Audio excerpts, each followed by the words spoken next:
What up, dudes? It's Gaz, and welcome back to the Warframe video. So this is going to be a farming overview guide for the upcoming double resource weekend that we earned. So it's going to be on all platforms between July 15th at 11 a.m. ET, and then goes until July 17th at 11 a.m. ET. So basically exactly 48 hours, not a second more. It's probably the only one we're going to get for a long time, so definitely treasure it. And if you didn't know this, the main reason this is actually kind of cool, the double resource event, is because the event booster stacks on top of the store-bought booster. So if I bought a resource booster here, which I definitely would highly recommend that you have this, the 40 plat, shell out the 40 plat, you'll be getting 4 times resources during that 48-hour period. That's the big thing here, is that you get 4 times resources with this. These blue boosters, they increase the drop rate for resources, but it's not going to make it where you're getting more. It's just making it where you're getting like the rare ones more often. So you don't really need this, but it technically can help for some specific farms we'll be going over in some future videos. If you're going for a full farm guide for anything like that, this is not the video that will be full farm guides. The full farm guides will be coming in the next couple of days. But we're going to go through every planet in the game, and we're going to talk about what you could potentially be interested in farming or look on the lookout for during this double resource weekend. We're also going to go over some gear that you're probably going to want just preemptively, and if you're like really late game, some things you can be looking out for to not waste before this double resource event comes up, okay? So before we get into it, make sure you're checking out the live stream channel as well, and make sure you're checking out, subbing into the channel, because I really appreciate you guys doing all that stuff, and I want the channel to grow so we can keep the message going. All right, so let's start off with just going through some stuff in your ship you can do to prepare for this. So number one is definitely when that resource weekend comes around on the 15th, make sure you got the orange booster, the resource amount booster, not the chance booster. You really want, if you're not doing this, you are doing yourself a disservice. We earned this double resource weekend, shell out the 40 plat, trade some prime parts, get this. You really want this, guys. It will be making it where you're getting actual respectable amounts of resources for once from this event. So number one's do that. You could buy a resource drop chance booster as well if you're doing arbitration farms, but we'll talk about that a little bit more later. Additionally, what you're going to want to do is you're going to want to make sure that you have an AoE weapon, because the way that this game works, that enemies drop resources when they die. The more enemies you kill, the quicker you kill them, the more resources you're getting because you're killing more enemies. So as far as AoE weapons, I'm gonna recommend you get the Kuva Ogress, because the Kuva Ogress is the meta weapon for arbitration speed runs, speed farms, and it doesn't have as much crit as someone like the Brahma or the Tsar. But the main thing here, and by the way, if you have a Brahma or Tsar, that's fine. You'll be able to kill stuff really quickly still. But the main thing here for the Ogress is the Nightwatch Napalm Augment mod. This makes it where it drops fire on the ground and can burn away the enemies without you even looking at them. So here's a no ribbon, pretty straightforward setup here for arbitrations. Now there's certain tile sets where having punch through will be good for shooting through walls to kill enemies in their spawn, because the whole thing about arbitrations is killing the arbitration drones as fast as possible. So if you can spawn kill them, you're doing a good job. But if you aren't trying to shoot through walls, you could just use something with some more multi-shot. Now here's where some of the big problems come into effect. There is currently a bug on pretty much every arcane in the game, and that's why we're using Fractalized Reset. So arcanes like the Steel Path Arcane's Primary Merciless, these stacks do not work properly. You're not getting your full damage out of this. And they are, you know what's funny? They're fixing it the day after Tennocon. So basically the day that this event is over is the day that these will be fixed. So for this 48 hours meta, you are going to probably want to try something else that's not going to be bugged out. So I've been using Fractalized Reset on the Ogress. Since the Ogress has really slow reload speed and only a 3-round magazine at base, jamming some reload speed is not a bad idea. So we have Prime Fast Hands in here. Definitely a flexible mod slot. You can change this for something else. And then Fractalized Reset. After these arcanes are fixed, I'll never use this again. But it technically is one of the only arcanes that actually works right now.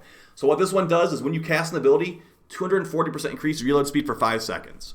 That's going to make it where we reload our Ogress really fast. And this is one of the only arcanes that currently is functioning. So that's why I'm going to be using it. You could just go with Merciless for having reload speed all the time and some more ammo. But yeah, I just went with this. You definitely don't have to do this, but I'm just letting you know what I've been experimenting with. And as far as the Elemental on our Ogress, we're using a Toxin one with a Stormbringer mod to get corrosive damage. Definitely, the build's not perfect at all. I'm not even using my Riven because I want to show a no Riven build here. Galvanized Chamber is a mod that's not currently working properly, but hey, at least we got some multi-shot from one stack. Then Prime Firestorm for increased AoE, and whatever faction you're fighting. Let's say I'm fighting the Infested. I'm putting Prime Bane of the Infested on here instead of Bane of the Grenier. So that's the big thing. But yes, you want to get one of those. You want to get a AoE weapon, because the more enemies you kill, the quicker you kill them, the more resources you'll get. So you definitely want to have something like that.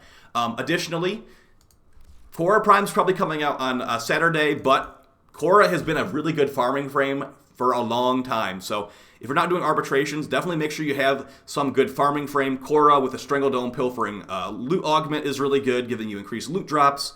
If you have Necros can be really good too, with like Shadows of the Dead and Desecrate, even Gloom to get extra loot. So 54% loot extra chance per kill, and then Gloom's going to heal you when you shoot, and then the Shadows of the Dead will make you more tanky if you're using the Shield of Shadows augment mod. So yeah, basically you get some loot frames is what I'm trying to say. But here's a big thing for people that are like trying to overly prepare. So the event starts on Friday morning. The vast majority of the event will be active during Saturday. So if you are someone who is like mega high rank with the Necrolisk and the Heart of Deimos faction, you can use these invigorations. Now, I would say keep these do not use your invigorations until Sunday morning, before reset. These reset on Sunday night at, I think, 8 p.m. ET. So, if you have any of these that are somewhat decent for making things do more damage, like the Ogress we were just talking about, like the Brahma, let's see if I have any of these. I don't have any of these for increased primary, unfortunately. But here, let's say I'm playing Korra. I'm going to be playing Korra. I got a melee critical chance invigoration right here. This will last for 1 week. And the event's not going to be happening until a little bit over a week. It's today is the 8th. It starts on the 15th. So if I use this invigoration right now, it would wear out right when the event's starting. So that would be a bad timing. You want to use your invigorations like mid-Saturday or like early Sunday for sure, because then you'll have the invigoration active the whole time. You could potentially, like if I use this one, I could spam my Korra Whipclaw so much, it'd be even more red crit, because these melee crit chance invigorations work on Whipclaw. So if I had one that was like primary damage or power strength, I could use that on like my buffer frame for nuking down Arby's like Saren or Mirage or whoever, and that would be like, my team would be like, oh man, I'm so glad we got this guy in our team. He's got such high power strength because of invigoration. That's the thing you could definitely keep an eye out on. These ones are pretty bad. You're not using secondaries to DPS and RBs. You're not using, that's another secondary one, and you're not really using melee as a DPS and RBs either. If you're doing like the meta squad, you definitely can use a secondary, but it's not really the best way to do it. Keep in mind also you have an override button. Once every 10 invigorations, you can switch which frame is in this picture. So if I wanted to put this on Korra, I could. But I'm going to wait until Sunday, because I'm hoping I get better invigoration with these bad ones I have on Sunday. If I get like power strength and like primary crit chance, which I don't even know if that's a thing, I'll be rocking that on like Saren or whoever. So that's a thing you could definitely look out for. Now let's go through every planet in the game, and we're going to show like what you potentially would be interested in farming there, because we went over this on stream last night. And it was quite a brainstorm, let me just say that. And then we'll do the tier list real quick, and then we'll call it a video. So, starting out on Mercury, the main thing here is you'll be looking out for good arbitrations on specifically this node right here, Odin. If you remember the old Steel Essence farming we did here, it's pretty much the old Hydron tile, a really small room. The smaller rooms are good for killing enemies really fast. Like I said, we're trying to kill enemies as fast as possible here. If you get a small area like that, if you see an Odin Arby, you better hop in there, dude. It's about to be really worth it. The arbitration is random. Like this one right here. If this arbitration appeared during the double resource weekend, infested defense on Deimos, I would be doing this. That's what I consider a good Arby. So you're gonna be always checking those. They reset once per hour. But as far as Mercury, that's basically it. Odin. Now there is also Apollodorus, which if you need Morphix, Ferrite, Polymer bundles, or Detonite Ampule, this is an infested survival. It's not a dark sector though, so it doesn't have increased drop rate. So maybe you could do it since it's got Polymer and Ferrite, but I'm going to go ahead and say that's not really worth it. So moving on to Venus, the second planet, you can get Alloy Plate, Polymer Bundle, Circuits, and Field Drawn Samples. None of that's actually a good farm here. The main thing is going to be Fortuna resources. So we've got quite a few things on Fortuna you might want to farm for. There's Toroids. There's Profit Taker Toroids. There's going to be the debt bonds that drop from the Profit Taker. Those are apparently affected by resource boosters as well. Gems, like fishing, all that type of stuff. So all these like these actual missions here, no one's going to be farming these. If you are farming anything on Venus during this event weekend, it will be Orb Valis resources. And like there's plenty of things, like even Exploiter Orb, like the Thermia Fractures Exploiter Orb, that gives you tons of resources. So if you don't currently have the 2 ephemeras the Exploiter Orb drops, it might be a good weekend to do it because you'll be getting so many resources that admittedly you don't really need. A lot of those resources have been really like devalued lately, but you could technically do it.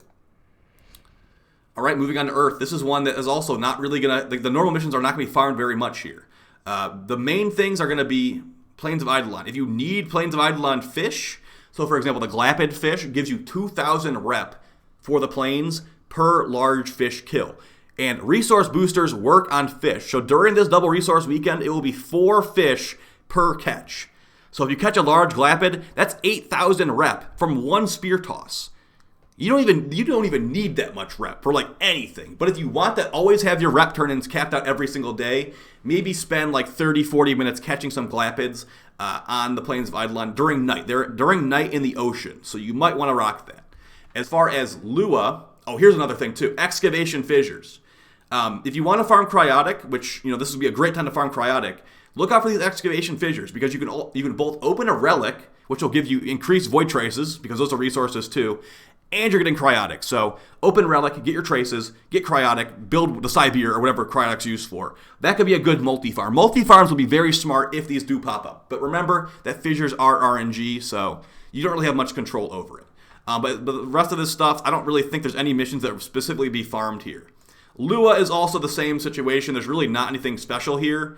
You can maybe get somatic fibers from Apollo. But yeah, everything else, it's like, okay, I guess I can scan lunar pictures for Apothix, because you could technically scan more plants during this weekend too. Moving on to Mars, there's really nothing, guys. So let's just move on to Deimos. Now, Deimos is going to have quite a few things. Mostly you're looking for like maybe this defense RB, it's a pretty decent one, but Terra Rem. This is going to be one of the nodes I recommend to you for farming Aurican Cells, Nanospores, and Steel Essence. It's quite an easy Steel Essence node because the Infested are really dumb and they have melee attacks for the most part. So yeah, look out for that Steel Essence farming guide coming out next couple of days. But yeah, lots of, Nanospores, all that. There's also this open world here. If you need the nodes, or if you need the resources there, bring like Zaku with max range and blow up all the containers and greedy pull them up. It will be pretty easy, and that is one that you potentially could do. Okay, we're going to skip some of the planets that have nothing going on. Phobos has nothing going on. Ceres has nothing going on. Jupiter, I guess, if you really need Hexanon, you could technically farm some of this stuff. Also, Oxium can drop on some of these nodes, too, from like Oxium Ospreys. So, if you want to suffer through that, be my guest.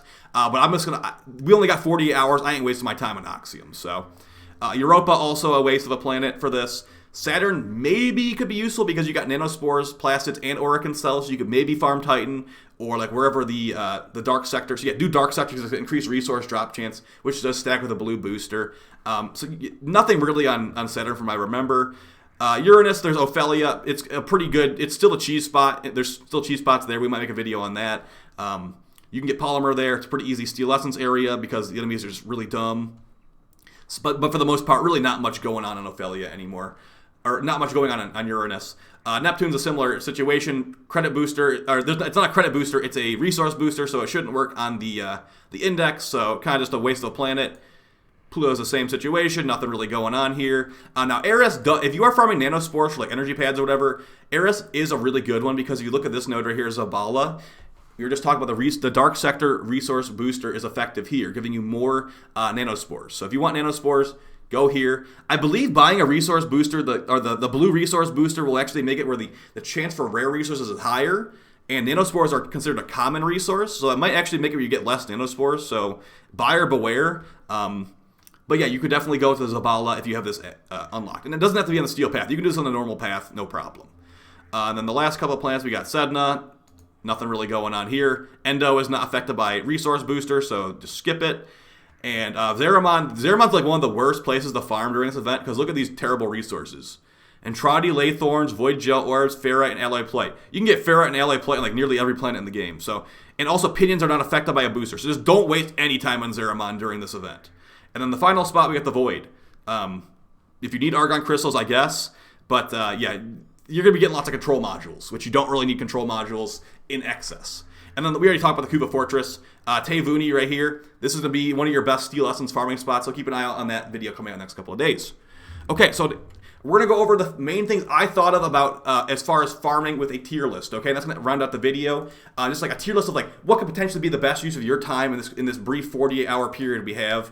And I couldn't find a Warframe tier list for resources, so we're just going to use a Genshin Impact tier list. I don't know who any of these characters are, but they're going to be the personification of farming, okay?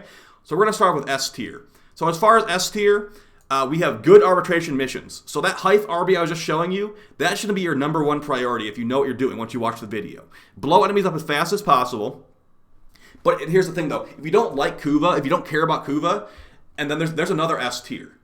The other S tier is doing quick fissure missions. So for example, if we look at what we have on the star chart right now, I think we've got, like, let's take a quick inventory of our fissures. Like, what would be worth your time doing here? And there might be none that are worth it, to be honest. So we're looking for stuff that's fast. So for example, right here, look, a capture mission. Pretty fast. Can probably take like 2-3 minutes at most if we have a slow team. Oxomoco, really fast exterminate right there. These are the types of fissures you're looking for. These are the S tier fissures. But if you find one that's if you do like this, like sabotage fissure, it's probably going to be okay, but it's going to be more of like a C tier fissure than an S tier fissure, like a Axie capture mission that's going to be really, really quick.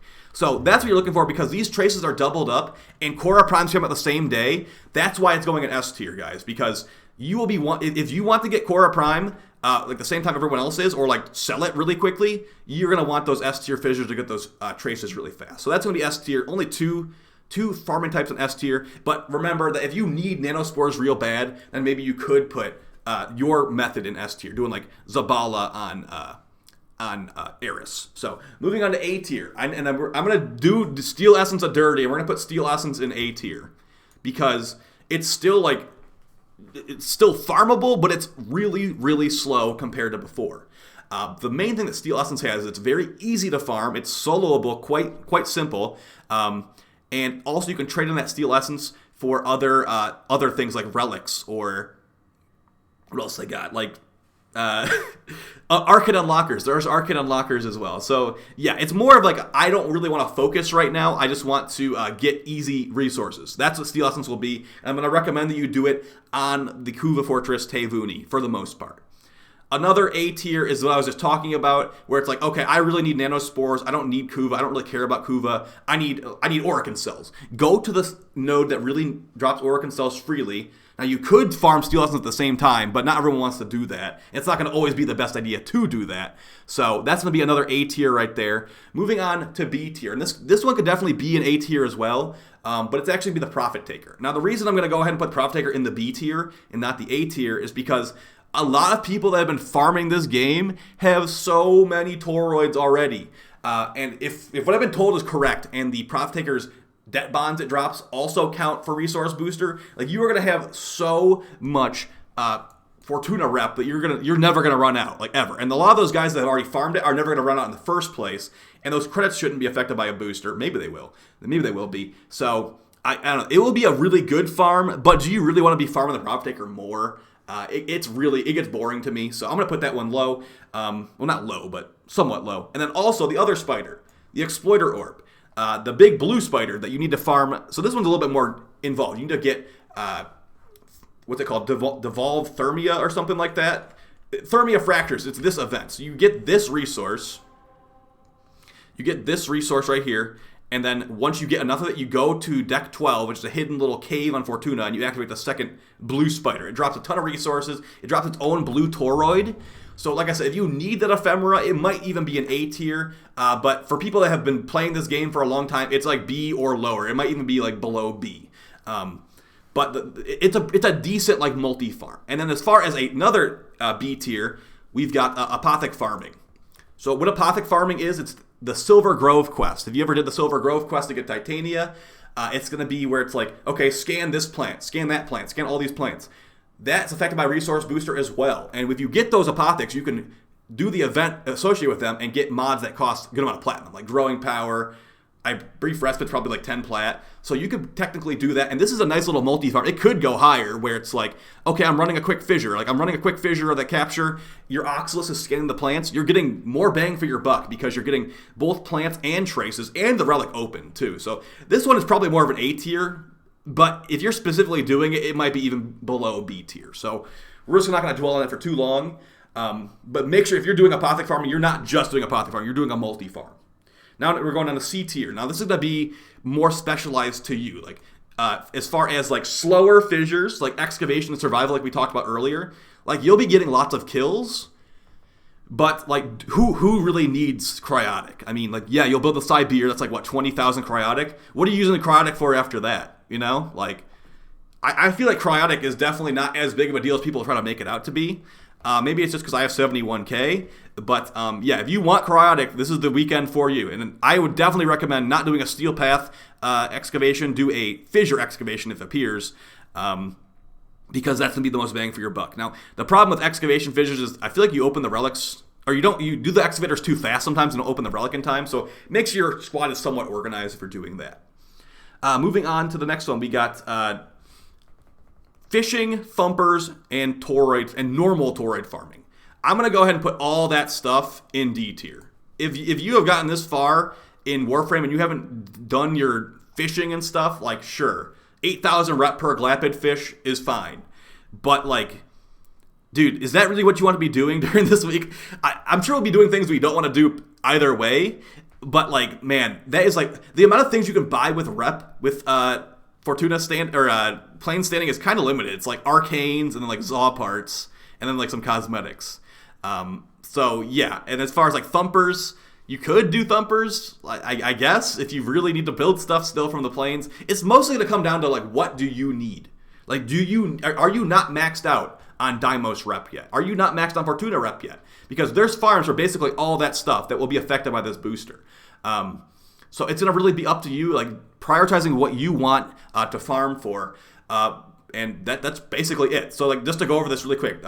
S tier, good Arby's and good quick fissures. A tier, Steel Essence, and then like whatever you specifically needed. It's like, I need a Nanospore, so I'm going to do Nanospores. B tier, Profit Taker, Exploiter Orb, and Apothic Farming, but Apothic Farming might be actually better than it seems, because that is decent plat. C tier is slower fissures, but preferably Excavation if you need Cryotic, and then D tier is stuff that just doesn't sound very fun at all, and you're not going to want to do that.